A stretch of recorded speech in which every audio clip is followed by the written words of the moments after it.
Welcome, everybody. You're here with Cassidy, Jackie, and Hannah. We are from Kindness Across Abilities, the nonprofit in alignment with the autism community, supporting, advocating, and educating the greater community.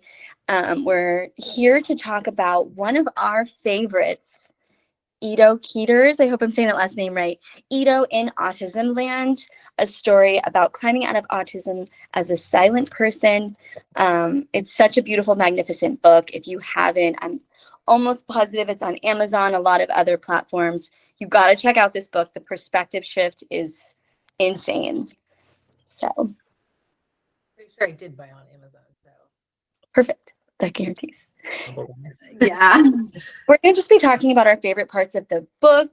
And I mean, there's so much to unpack. Just to start, he is non-verbal, right? I mean, he has very limited body movements as well. And he is going through this process. And I believe it's 12 when he starts to actually document his experiences.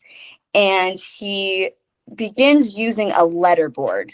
And to my understanding, that's just the alphabet, right? On a piece of paper or whatever. And he's having to tap every letter and spell out every single thing that he is trying to communicate.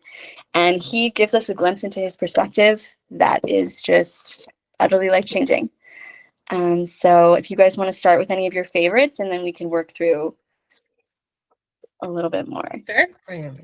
I can start this time, I guess. I guess my favorite part of the book we were kind of discussing about earlier is in the very beginning when the mom was describing a situation where they were like sitting on the couch reading a book together, and she was like asking him to point to certain things, and she felt like he was participating and pointing like in a way that they understood each other. And then later on, like she went to tell her husband and like the people who were working with him, and they were like, oh, that's so unlikely. Like he probably didn't understand you at all. You're just like thinking this up in your head. And having worked with other children before that have like no physical way to verbally communicate with you, I really felt that, because I feel like you can feel those really deep connections, and with those moments with those kids where it's like they speak very clearly to you without those verbal words. So that was like a really empowering moment to me, like knowing that, because he even reflected on that experience and remembering that experience with his mom. So that was one big point for me that I love. Yes, because I feel like I remember it was because of a gross motor skill, right? Like we don't think of it because it seems so natural, but to be able to hold your hand over something and have accuracy to touch still takes a lot of strength and like mobility. So if he didn't have that, and I think it was her hand, right? Yeah, was there. So they were like, you're moving your hand. And I don't know if you've ever helped a kid who has that. I have one right now that it's very frustrating because like I have an AAC device, but I'm hitting the letter next to it and hitting the button above it and hitting the button next, because I know what I want to hit, but I just don't have like the strength or the coordination in order to like actually hit what I want. But you can feel them. Yeah. There is a difference between like I'm moving my hand and like I'm supporting theirs. Yeah. Just so they can stay still, or not stay still like their body, but stay calm enough, not calm. You know what I'm saying? You know, Focus. yes, focus and like motorized. Yeah, I was gonna say, like I've worked with a kid too where it was like just by holding the wrist, they were able to successfully point so much better. And yeah, it takes like the strength out of like having to hold it up. And it's like, I mean, yeah, like nobody could make their finger by holding their wrist. Yeah. But like, I mean, I guess maybe there's some guiding with that, but I feel like at the end of the day, like if they selected the right thing, like, no, they did that, support. Yeah. Absolutely. She speaks, in the beginning when she speaks about having to put him into different services and some of them being ABA, and he talks about that later as well. But it's scientifically driven. So, we can all understand that you want to be methodical and you want to be precise and you want to make sure there's nothing like persuading or swaying the data. But we're human beings. And so when it really comes down to like communication, there's subtle nuances, and there's other ways. And so it's just, we definitely want to give props to all the parents out there who are seeing the able and sticking out with the hope, because we all are possible to do whatever it is, and setting limitations is actually like the biggest tragedy we can do to each other. Science is great, but it only gets us so far. And just to build off of Hannah's favorite part, I did find a quote that stuck out to me from the mom, and said, apparently it is okay to drill normalcy into someone, but it is denial to believe that a normal boy lives trapped behind a wildly uncooperative body. To see that distinction, it's Yeah. No, it's amazing.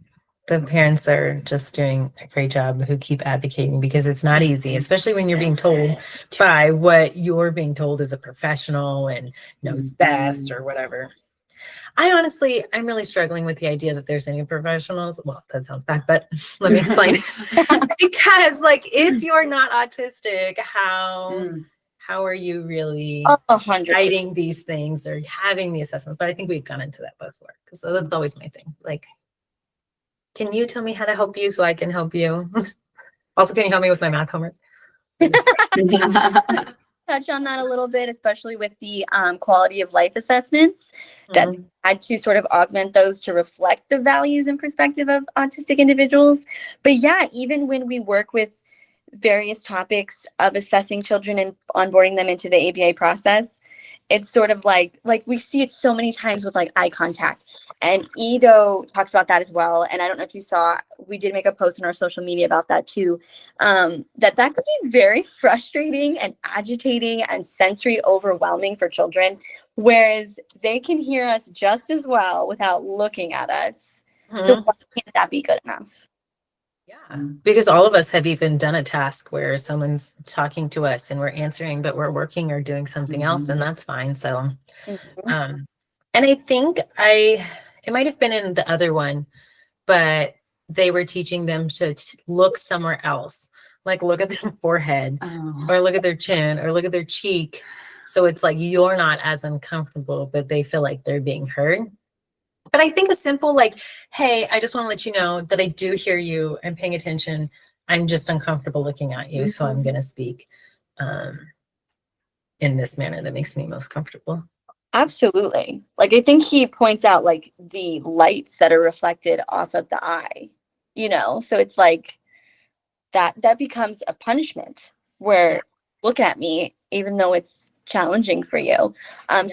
Speaking on the punishment fact, not to go too far off topic, but he talks about games also being punishing, which it's like we think, I mean, I find games to be fun, but could you imagine like not everybody's going to be on the same page, and to punish a child with a game, like we need to open our perspective on that too.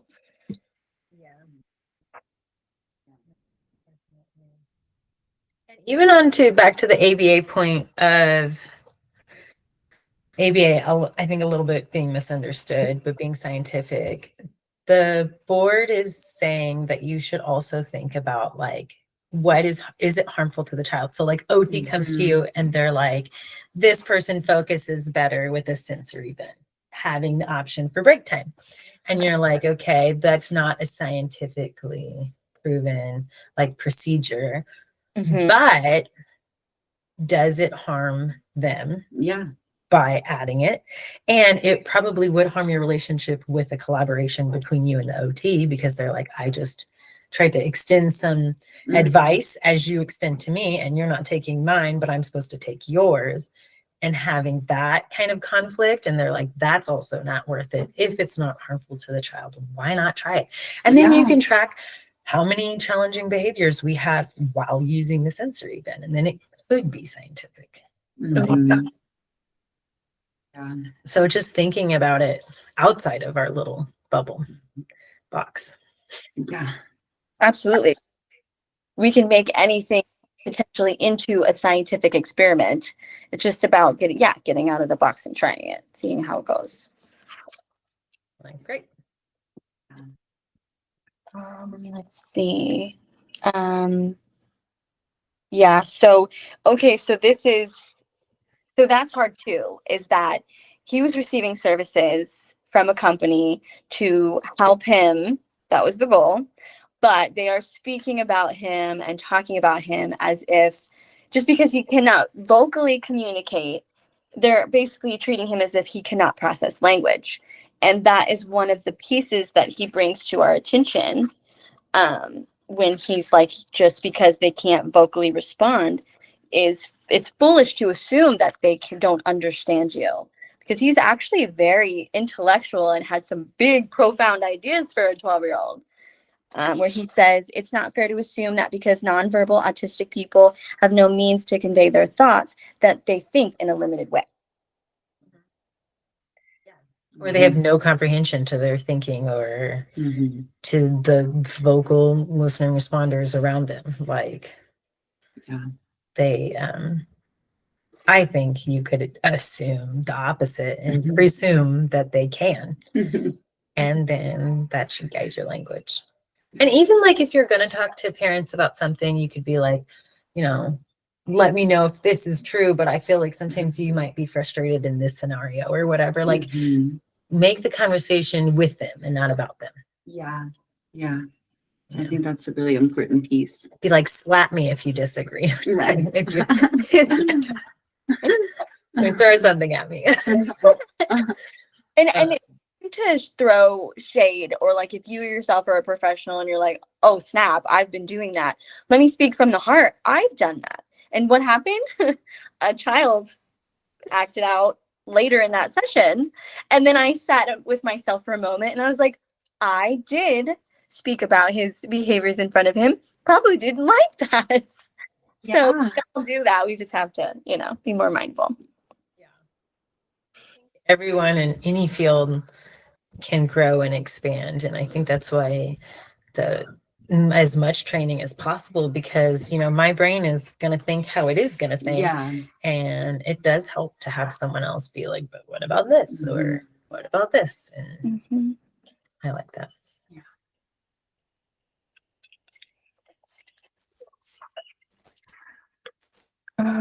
So just I mean, there's just so many pieces that he really does create a new perspective for. Did you with all the tabs? Right. I've been removed. Right? Talk about that. That just shows you how many points we loved. Yes.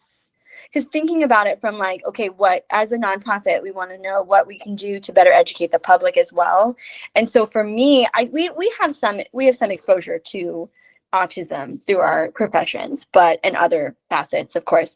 But yeah, just in the general sense of like, well, I didn't know that. I'm sure a lot of other people maybe could have been conceived that concept as well. And personally, the one thing I did super adore about this is there was a lot of metaphysical conversations, if I'm using that in the best context. He talks about like God, and he's, as a 12-year-old, having these very complex thoughts of like, is there a God? And if so, why would God, keep me into this situation? And as his language or as his communication skill develops and expands, you see that thought transform into a much more hopeful understanding of a higher power. But he also talks about auras as well. Like, he can see auras, and based on the color that resonance, he does have like a categorical system in his head. Like, oh, I don't want to misquote him, but like, green means something versus yellow. And it's just a fascinating view into his things we don't think about. Did you think it? Yeah, it's like another sense causing me to be selective with the people I point with when he's communicating. But intellectually, I know that is not really accurate, because some great people are yellow and other colors. His aid is green. Oh my gosh, it's just so cool. They glow different colors. Let's see. Oh, if someone tells him to touch his nose, that is a very brown glow. That is I love that. Oh my gosh. That is so cool. Montgomery did something the other day. She had oh, it's not her. She had one of those face masks that you sleep with on, Mhm. and she likes to take it around with her when she goes out. Like headphones is one of her items that she'll carry around. But she has it on, and she's telling Meyerly, "Hi, can you say hi?" Yeah. This is my son, Malin. She's telling Meyerly, "I can still see you." And she's like touching her in places, and she's like, "This is your elbow, this is your knee, this is your foot." And she's like moving and touching, and Meyerly's like, "You have a mask on. Like, how is that possible?" And Monty's like, "I could still see you." Yeah, and I was like, interesting. Which is funny because I do try and talk to her and get her to try and explain some of these things, because I've seen her like stargaze out of a window and literally moving her mouth like you would if you were speaking without sound coming out. And I'm like, "Are you thinking about something?" And she's like, "No." Like, why would you? But it wasn't like a no, because she's pretty honest about stuff. She was like, "No, like, are you crazy?" Like, I'm the person talking to myself, like, silently or something. Like, no, like, that wasn't me. I didn't do that. My goodness. Oh, Okay, I don't want to scare people because I know this is kind of like out there, but I know we've talked about this before, Hannah, with like telepathy. 100%. And there's all like there is what is that? Autism. There's some documentary like saying like within 98% validity, or like out of, they were getting these answers correctly because they could still see without their sight. What is that? I don't know. It's superpowered. They're super powered humans. Yeah. Well, when you think too about like how much autism impacts that sensory perception, and like we as humans have a lot more sensory, what's the word I'm looking for, like pieces of our sensory that we still don't understand, or that we know that as humans we just don't tap into that often. And I feel like that's not necessarily that far-fetched of a theory when we know autism can have so many sensory effects as well. I agree. That maybe they are more sensitive to those sensory things that we just don't really. And I think that's one of the pay things attention we try to hone into in our trainings. If you need us to come to your work of employment or any group like that, we do try and make you feel, I wouldn't say uncomfortable. Yeah. I would just say give you a different perspective by giving you different things to wear that might change your view of sight and things like that. Because I think it's hard to imagine those things when you don't think of them, because it's not being processed in your brain. Right. Which is actually another diagram I was just looking at, and it's like how much of the brain gets pruned as like a neurotypical, which is how much like synapses there still are for like non-neurotypical people. And there's just like so much more. So it's like their brain has to go through so many different avenues, where ours is like, a dead tree, basically. I'm just kidding. It can get to things quicker because there's not much else in there. Right. I'm just teasing neurotypical people. We're great too. There's but we all believe too, like how many neurotypical people are really left? Because I have a diagnosis. Like, raise your hand. Yeah, I don't officially have one, but I mean, after working with the DSM-5 so closely, I'm like, I'm pretty sure there's a lot. It's okay. I would, bet a lot of money. No, that is such a good point, and that's something Ido talks about too. Like, he was saying how he basically sometimes you can get lost in his stems, but because it feels so amazing. And when you learn from a more like, if you look at it from a more spiritual part, what is nirvana? What is that elevation of that? Like the feeling of love and a deep meditation, you're getting connected with that amazing feeling that is arguably like life source. So they're overwhelmed by that a little bit more often. So their body reacts and outputs the energy. But yeah, the perception just has to be far superior in some situations. And imagine like stopping that stem. Could you imagine? We're going to Disneyland, you get there. Just kidding, we're leaving. Like put you in a moment where you're like just elated and be like, and stop, we're leaving. Yes. Right. Yes. Yeah. Right. Exactly. And then too, for it to, he's already explaining that he's kind of trapped in his body because it feels amazing, but then he does kind of get pulled out of the three-dimensional space. He's not paying attention. He's maybe a little bit less of that, presence. But then too, to catch a glance of somebody judging you. So that's going to increase that internal, confusion, potential shame even more. That's another challenge. He's like, I just wish that I'm going to find the exact quote, but Yeah, no, that's something I would really like for another book for us to do that I actually want to order. It's called Life on the Bridge. And I believe it's by Kayla, and I want to say that the name correctly, but she kind of talks about how she has autism and she also works in the field of ABA as an RBT. And yeah, she wrote a book about her experiences, both somebody with autism and somebody who is working in ABA and providing services, and how that perspective helps her in that field. And she was talking about how like she really encourages, like especially with her older kids who are maybe like approaching middle school, high school, about she was talking about how like giving them the choice of like, hey, just so you know, this particular STEM, you're not hurting anybody, but people may look at you, which is okay. Yeah. But if it hurts your feelings and that doesn't make you feel okay, then we can also choose to find another way for you to let that out while you're in public.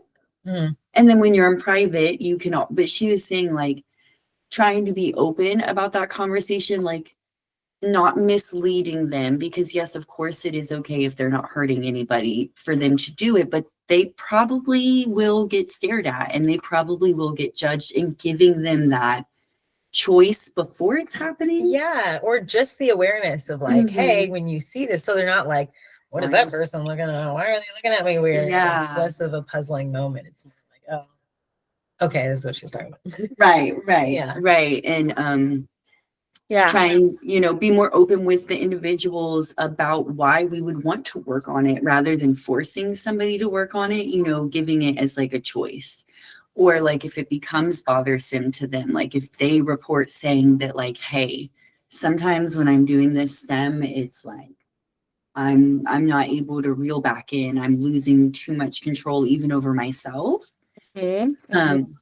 But I thought that was interesting because that just reminded me of it, like bringing, like we kind of talked about, like bringing that individual into the care more, so that they can make those choices for themselves. Because I'm sure that's it's gotta be uncomfortable if you don't know that, like, you know what I mean? Like if that's something that makes you happy and nobody ever says anything to you about it, and then like you go into the real world and everybody's staring at you, that would probably be like, whoa, what's happening? Yeah. And I'm probably going to be more likely to say something being prepared about it than coming into an environment where everyone's staring at me. I feel like I'm being singled out, where it's like, if I know ahead of time that people might have those reactions, I might have like a phrase already prepared. Like, this just makes me feel good. What do you do that makes you feel good? Yeah, absolutely. That's a much more nice way to say it. Because I've been working on it. It's not where I started. No, that's such a beautiful way. And to decrease and to really make it like that's a them problem, but we're trying to prepare you. Because even when I can relate to that with my kids. Like I got into a power struggle with my 8-year-old the other day. She's 9 now. But she was like, why do I have to brush my hair? And I'm like, well, technically you don't. It's not going to kill you, but people will look at you if you got a rat's nest on the top of your head. So I just want to give you the choice. Like, do you want it? And then when you eventually try and comb it out, and you might as well just shave the head. So it's up to you. But it was her choice. But yeah, that's beautiful. I'm definitely going to get that book, because any way to increase my perspective, and what a beautiful opportunity. Like, we need more people to, hopefully want to choose that profession who are also on the spectrum. Yeah. Because I've made some mistakes being who I am and having my limited perspective and learning after the session didn't go as well as I had hoped that like, okay, I need to get more into their worlds. But, you know, that's truly amazing. Hannah, is this the same girl that you told me about the posts and how she said that autism, like, don't call it a superpower? Yes, that was the same girl I was talking about. Yeah. Yeah. I really enjoy following her and just like keeping an eye on what she feels is going on. And she was talking about how like sometimes she feels like that discredits the people who maybe have like even like I would say maybe even she's speaking about people like Ido who have more like it basically takes away the recognition of the part of autism that does make things more difficult the for struggle. them. The struggle. And I love the way he says climbs. What does he say? Climbs out of. Oh yeah, climbing out of autism's silent prison. Yeah. Yeah. Like that climbing word is just like, I don't know. I imagine like a straight uphill, like Mission Impossible, scaling a rock wall kind of thing.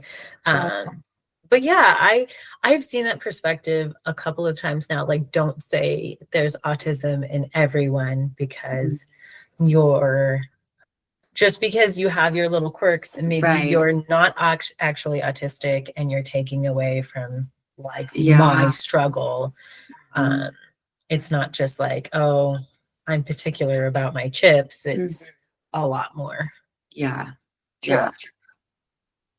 And she was talking about how like sometimes, you know, was saying that too, that sometimes it's like, I guess kind of even what Ido is explaining is like, she kind of has, I guess, a similar experience where it feels like there's a person inside of her, and then there's these things like blocking and making it difficult for her to share that with the world. And that's how she views her autism more as well, is like this is something almost kind of restricting me from my full capabilities. Yeah, like he's saying a prison, you know, like it's keeping him. And even in the book, it talks about like him having comprehension. His mom's like, roll down the window. And he's like, I keep opening the door. And he's like, I'm so frustrated. I know what roll down the window means. I know how to do it, but my body just wouldn't do it. And now he's thinking, mom probably thinks I'm stupid because I don't understand these things when I do. And it's just, I mean, I get frustrated when just little things, you know, could you imagine just the constant frustration? And I cannot imagine not being able to communicate because that's just, I just see how much it can elevate your life when you're more tactful with your communication choices too, instead of like, hey, give me that. Hey, I really appreciate a turn. Like doors will open for you based on that ability.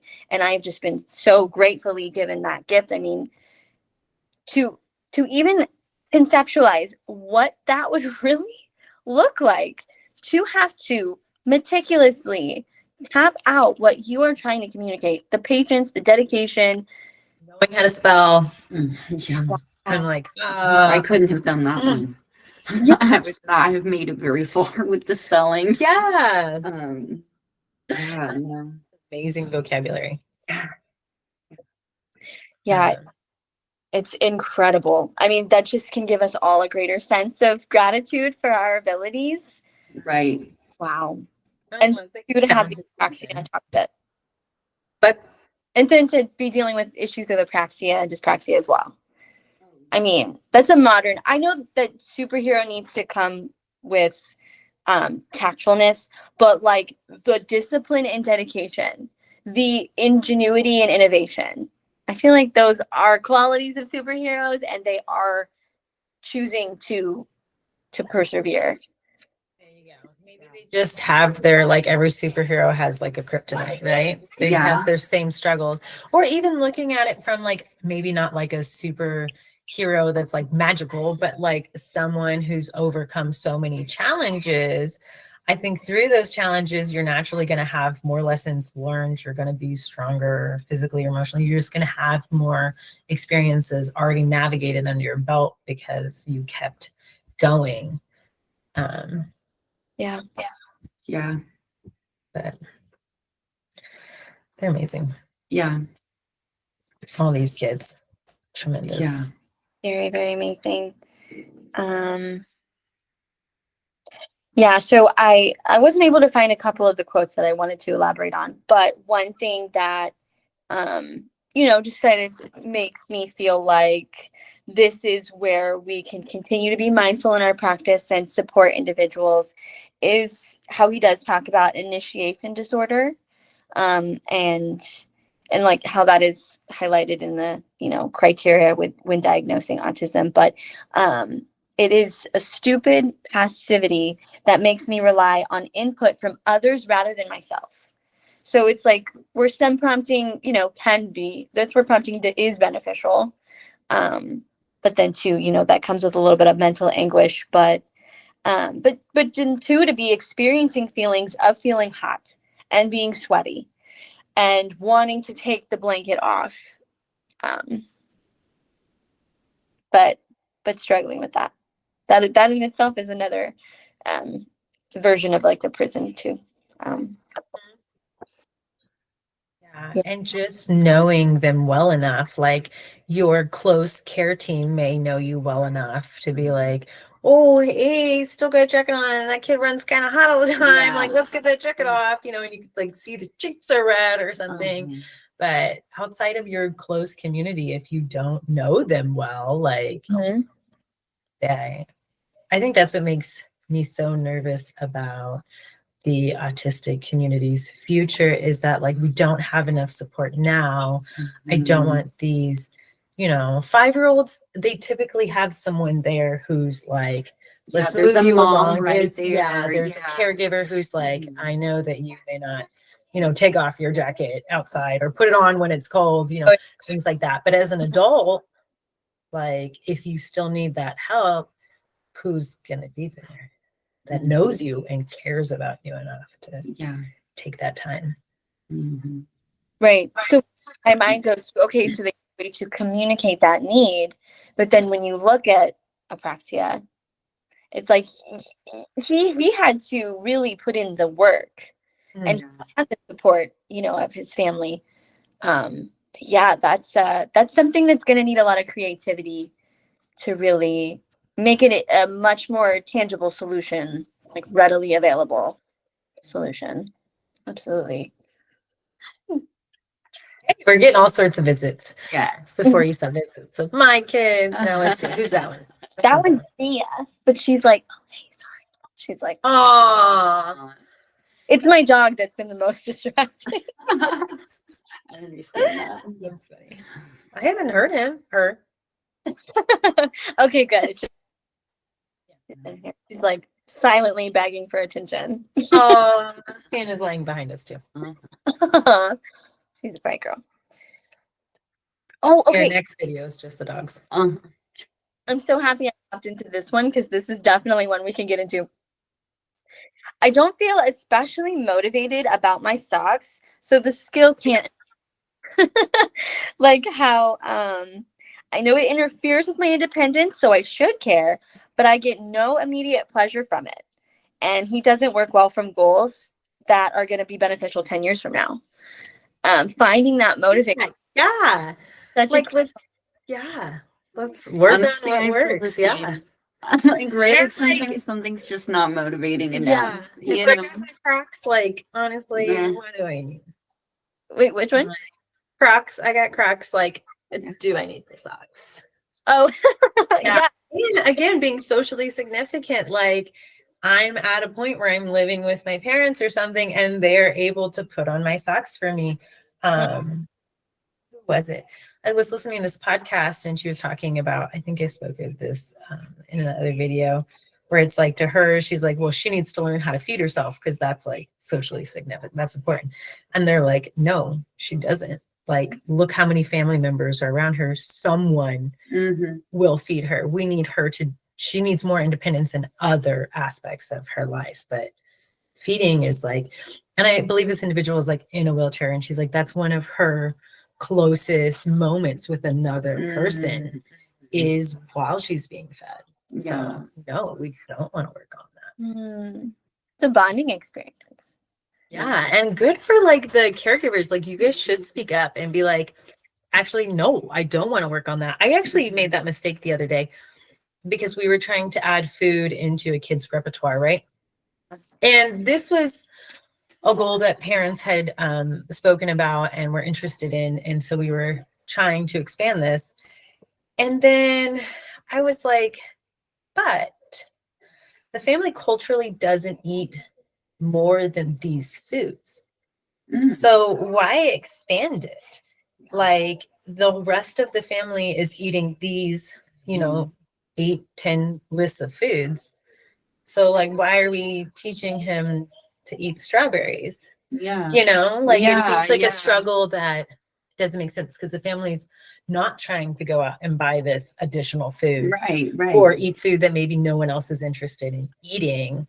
So we kind of came to the conclusion, like, he is Yeah. eating a variety of food that's socially significant for his family's culture and Mhm. what's being fed to them, Yeah. Right. what they're cooking, what they want to eat.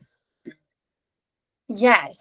And like I think it's important to stay mindful about that, about where you're going to put the energy and attention, because like I don't know, I want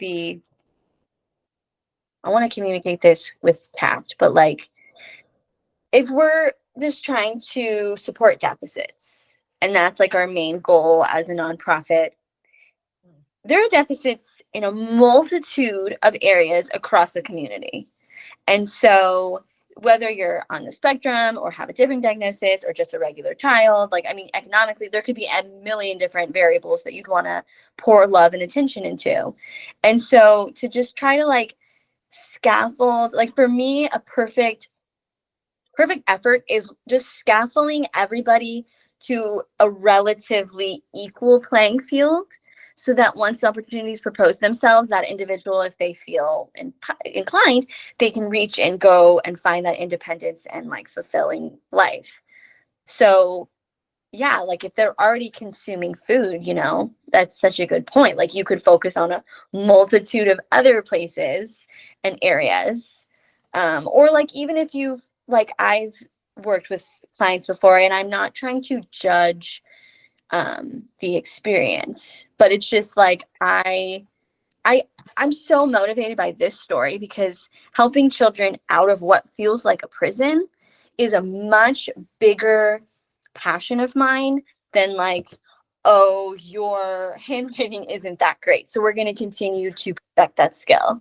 It's like I see validity in that, but like there's a lot of work to be done basically. So I think just to like his whole journey is about people leaning into that, like where his success comes from is people like advocating for him, like you said, advocating continuously, but I feel like also like getting creative, trying new styles, trying different things, and also like eventually working with somebody who I feel like took the time to get to know him and like infiltrate, because I think that's a big one too. Like obviously sometimes like our work gets hairy, things get crazy, we can sometimes deal with some super aggressive behaviors, things like that. But I think that when you build a foundation of trust with a child, any goal just exponentially goes so much further than if you don't have that initial trust and bond with that child. Not that you're still not going to have issues or run-ins, but like to me, like making sure that that piece, even if we make mistakes as therapists, I feel like letting them know that we care, we love, we're going to advocate for them, builds a relationship and a foundation for everything else to grow afterwards. absolutely. Yeah, let's give more attention and like, value to trust. Like not speaking of any companies in particular, but some have sort of like a cattle mill kind of situation where it's like just push them through, right? Like, oh, they can work with so and so today and we can, fire them, hire them, switch these around, switching schedules, drop like transitioning or lack thereof. And it's like, but what about the trust? because expecting an individual to perform or like to truly show their gifts to a novel person is crazy. If especially if they've experienced PTSD or challenging experiences in previous settings, like I think at least for me, because yeah, I'm stumbling over myself here, but autism, we know that there's so many gifts that are within the individual, and we do try to evoke that communication just to build a bridge. And they communicate slightly different ways at times, so that's why it's so important to try and find some middle ground. How can you do that without trust? How can you label your emotions and, actually speak what you need without trust? Yeah. And if you don't have that bond in that relationship, I don't know that you know the client or child well enough to navigate through like an NET setting, or like if you're trying to do things naturally and stuff, like you really need knowledge of that person. And then you can really go back and forth and you have your little games and things. I was just thinking of a friend and it's just cool how they like know pieces of you and you guys have that strong bond. And it's like, hanging out with your BFF versus hanging out with your arch enemy. You're gonna have a different attitude. Right. That is so true. And even with the energy thing that he was talking about, I do feel like too, just like anybody else, our kids have personalities, and sometimes those personalities clash with other people's, and it's just not a good fit. Yeah. Sometimes it's just not a good fit. I think everyone needs to be like, this is not a personal matter. Yeah. And I would love my families to be like, we think that, you care, but you're not for us. Right. I would much rather that Yeah. than you just try Accepting and something you don't want. And I'm always trying to tell my parents, like, please tell me if you don't agree. Please tell me if this isn't realistic for your life. Like, I'm just throwing these ideas out there, but I'm not your family. I can't make these decisions. Like, I need your guidance. Like, yes, if I can throw out a little blurb, if you are an individual either supporting someone with autism yourself, a parent, a loved one, tell us how we can provide a more like safe space and hold that space and create that community where you just are yelling from the rooftops. I don't like that. Try again. We're not doing that. Like, I want those parents to really, I love when they're a little feisty and they advocate on their behalf. Oh yeah. Oh yeah. It just warms my heart. Because I just feel like, at least they can stand up for themselves. I would prefer a little one to be able to say, stop, go away, than, that's a dog, horse, like be able to label, typical farm animals or something. I feel like being able to ask for what you want is obviously motivating, right? So that's a great way to start learning with motivation. But to be able to get in a space where you're comfortable by saying no. Oh, okay, you can show them. She has some pictures that cousins have sent. Oh. Thank you for your sharing. Goodbye. But even with Monty, those are the first phrases I taught her was no, stop, go away. Because she liked her space and she would definitely let you know quickly if she was ready to not have you in her space very aggressively or mostly to herself, which is, I think, the hardest one. I know we mentioned like it's almost a good thing that they're going for someone else than themselves, right? Like, because someone else could react and be like, oh, I don't like the way you touched me. Where like when they're going for themselves, it's real hard. You're forcing them not to harm themselves. Yeah. And that's just not a position that I like to be in. No, absolutely. Especially when we look at some of the behaviors that can arise when somebody is being too loud or they're in your space or touching you. And then you can't really communicate. So you might smack them or kick them. And people want to, maybe have a reaction of like, oh my gosh, that's bad behavior. It's like, it's effective communication. It's effective communication. It's very effective communication. I know. And I was thinking as you're saying that, I'm like, why can't we normalize that? Right? Communication. Wait, how come I didn't think of this before? Like, I'm gonna. No, just kidding. I won't. That's It what the sounds like when you speak with others and you're like, slap me if you don't agree, but yeah. Like just so we're on the same page. I mean, I have a friend, we were like trying to work on like some refusals and some no's and don't touch me because we're pretty much going to accept like anything that's going on around us or to us, which is not a good position to be in for an individual to just accept whatever. Right. So it's definitely something we're working on teaching. And he called me a punk.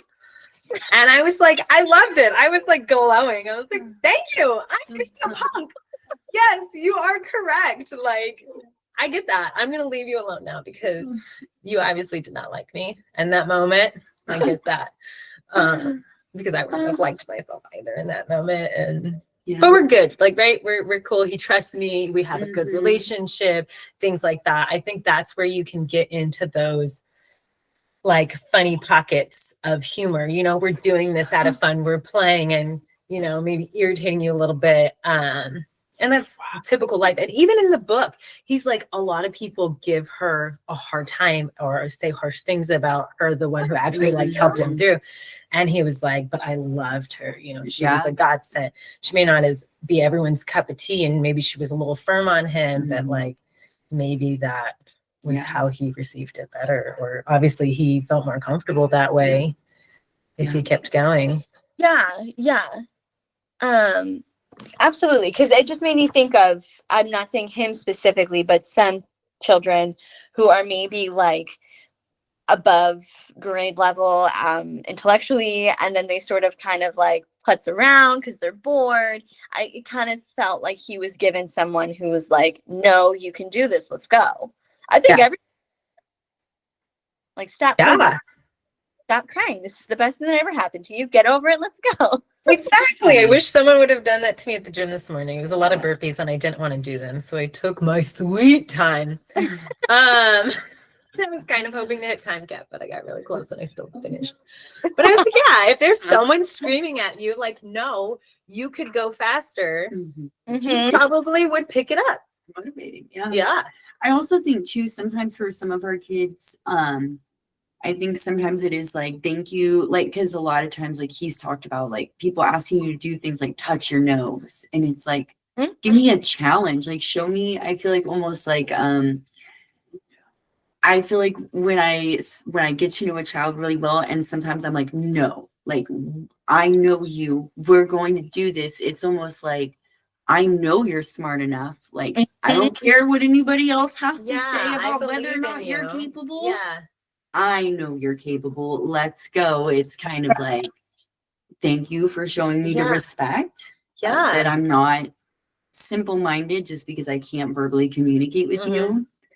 I think we see this across typical kids too, because many years ago, when I would push into schools to help teachers who were having challenges with students, I often saw that is like, they're like, I don't know what to do with this kid, right? They have behaviors, they're not listening, blah, blah, blah. And I would like observe the classroom and I'm like, can we give them some more challenging work just to see what happens? And it comes to the point where it's like, it's more work for the teachers. And I understand that that's difficult, but that seems to be.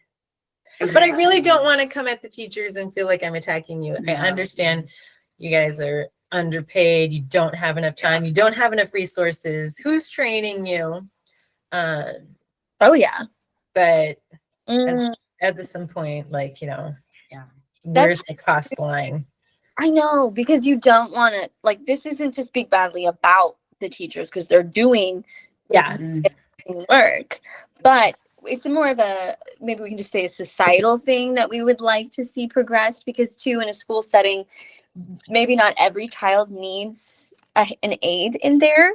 But I've been in a situation before where I felt like all of the other children knew that one kid needed the aid, and therefore they looked at that child differently. And it's like, well, why can't I just be this kid's friend here? But I'm, you know, we're all here together, you know? And I feel like that's not everyone. That's parents too. That's people saying, oh, he's different than you, he needs help. Okay, sure. But I don't know. Is that just human behavior to sort of see that as like a weakness? because he is different and he needs support in some ways, just like they need support in other ways. Yeah. Yeah.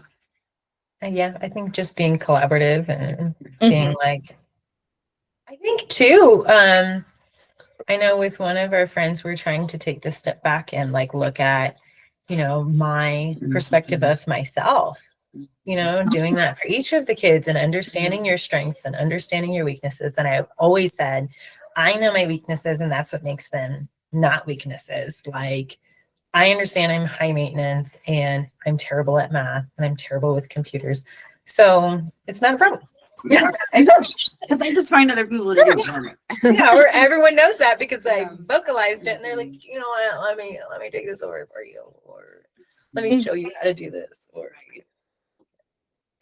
don't sign me up. Well, and that's, yeah, no.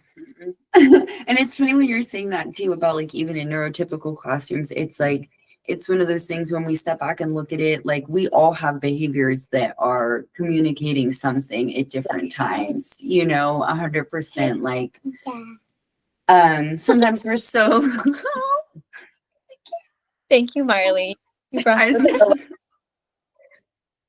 um, but yeah, just the in general, like I think sometimes it's easier to judge what's so different from the outside, but like really when you sit and think about it, like what really is more weird, what we're asking them to do or what they want to do? Like Yeah. who is to say which is weirder, if I'm being honest, because some of the things we've all accepted as a society is kind of weird sometimes. Yeah. Sometimes it's just because we all agreed that it's like this one thing and we do it that way. Yeah. And You I think know? it's nice and refreshing when you see someone really being unique, and it's almost like, wait, we don't live in this like dimension where everything is super Yeah. proper and very professional and like we always have to be on. It's like, no, we could be weird like that. Like, let's do it. Like, why am I living my life so strictly? Like, let's be more creative. Absolutely. I think, and I just sort of got reminded of this tendency, like where, okay, this is a personal experience, but like in my past, looking back, men have like had these huge temper tantrums, and then women have just been like, it's fine, we're ignoring it. And I'm like, that's kind of weird. Like, I think that you should maybe bring attention to that. You know what I mean? Right. So it's just funny how we get conditioned into these mindsets of like, this is okay, this isn't, this is normal. And it really does have an effect on the rest of our lives. So let's not just be a little weird, but just be nice and we'll be fine. Yeah. Yeah. And I think too, if people are judging, like calling them out on it, I think that gives them a different perspective too. Like, oh, you know, I know that I really appreciate when people do that to me, because I can be not meaningful to be harsh, like not meaning to be harsh or come off weird, like not weird, but you know, firm or stern or something. Like I'm saying it in a casual, joking way in my head, and it's coming off, you know, very intense. And it's like, oh, that seemed kind of intense, or even like, did you mean it that way? And it's like, oh, whoa, no, I did not. Like, it helps me understand like someone else's perspective. Exactly. Yeah. I think if you were staring at someone funny in public and they're like, why are you staring at me like that? You'd be like, oh crap, I was staring at them. Yeah. You know, Yeah. it might really help. That's so true. Where's mom?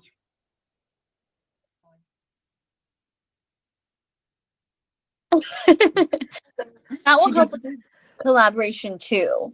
Like just communicating in whatever way you can, because vocally, sure, we're gifted there, but of like, hey, I need this. Like when it comes to like collaborating with you ladies, like I need the patience when my OCD takes over and I try to control everything. I need to just let me write it out. It'll fade, I promise. And then I also need like, you know, grace and sensitivity. And so we all have individual needs that we need to communicate, and it's more challenging for some of us. So patience is important in that process. Yeah. Well, is this a good place to end? I know we've been talking your guys' ear off. But if you want to expand some ideas, or you have some thoughts or some experiences, We would love to hear from you. We'd love to know how to support you better. And one of the ways you can communicate to us is either through email, or we also have a parent not training, oh Lord. It's the parent supports group. Thank you, Miss Cassidy. And she'll tell you when. March 26th. What is it? 8 to 9? It's virtual. Come one, come all. And yeah, we're just trying to start off that community, start it strong, get some ideas going, get that support.